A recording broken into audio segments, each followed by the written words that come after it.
ਅੱਜ ਫੇਰ ਆ ਗਏ ਅੱਜ ਫੇਰ ਆ ਗਿਆ ਨਾ ਨਾ ਨਾ ਨਾ ਨਾ ਨਾ ਨਾ ਅੱਜ ਮੈਂ ਰੋਹ ਪੀ ਕੇ ਜਾਣੀ ਆ ਵੇਲਾ ਦੇਖ ਲਓ ਫੇਰ ਮੈਨੂੰ ਰੋਹ ਪੀ ਦਿੰਦਾ ਹੈਗਾ ਇਹ ਉਦੋਂ ਵਾਲਾ ਹੀ ਆ ਅੱਜ ਤਾਂ ਮੈਂ ਰੋਹ ਪੀ ਕੇ ਜਾਣੀ ਆ ਪਾਣੀ ਕਾਹਨੂੰ ਲਾਉਣਾ ਭਾਈ ਜੀ ਕਿੰਨੇ ਨੂੰ ਪਾਣੀ ਲਾਉਂਦੇ ਆ ਅੱਛਾ ਭਾਈ ਇਹ ਵੇਖ ਲਓ ਜੀ ਇੱਕ ਗਲਾਸ ਵੀ ਰੋਹ ਦਾ ਪੀਣ ਦਾ ਹੱਲ ਹੈ ਅਸਾਂ ਰੋਹ ਪੀ ਕੇ ਜਾਵਾਂਗੇ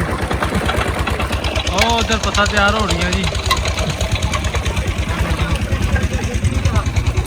ਕੋਈ ਨਾ ਦੇਖੋ ਹੋਇਆ ਇਹ ਕਾ ਕੜਾਇਆ ਰੱਖਿਆ ਜੀ ਇਹ ਰੋਹ ਪਾਤੀ ਆ ਸਾਲ ਲਿਆ ਆ ਮਾਸ਼ਾਅੱਲਾ ਤੇਰੀ ਮੈਂ ਵੀਡੀਓ ਨਹੀਂ ਬਣਾ ਰਿਹਾ ਤੂੰ ਬੇਫਿਕਰ ਹੋ ਜਾ ਇਹ ਕਾ ਕੜਾਇਆ ਪਿਆ ਜੀ ਇੱਕ ਉਹ ਜੀ ਮਾਸ਼ਾਅੱਲਾ ਪੰਜਾਬੀ ਕਲਚਰ ਇਹਦੇ ਵਿੱਚ ਰੋਹ ਪਏ ਜੀ ਜਦੋਂ ਬੜ ਨਿਕਲੇਗਾ ਤਾਂ ਮੈਨੂੰ ਦਿਖਾਵਾਂਗਾ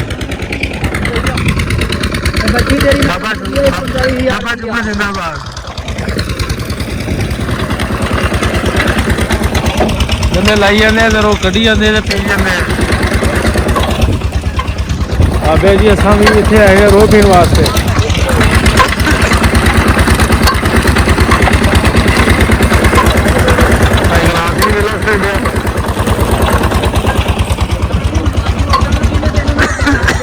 सभी क्लास मेरा उस्ताद तो क्लास आया रो भर रहे हैं रो भर के एक मुद्दा पी के फिर जाना पंजाब के कुछ लगा पीने वास्ते सजे हाथ ना पीवांगे उस्ताद जी बिस्मिल्लाहिर्रहमानिर्रहीम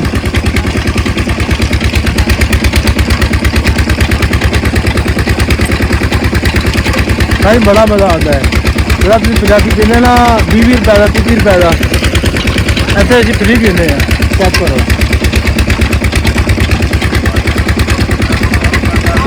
जब बर्फ पाई होती ना फिर बड़ा मजा आएगा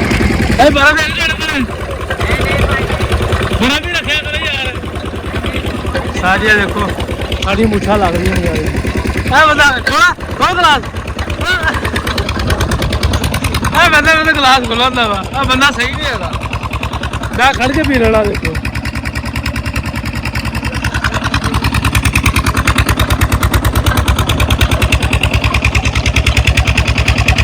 साजी ਇਹਦਾ अपना ही मजा है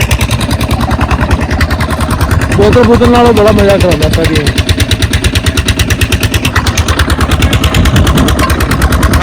लाइक करो शेयर करो सब्सक्राइब करो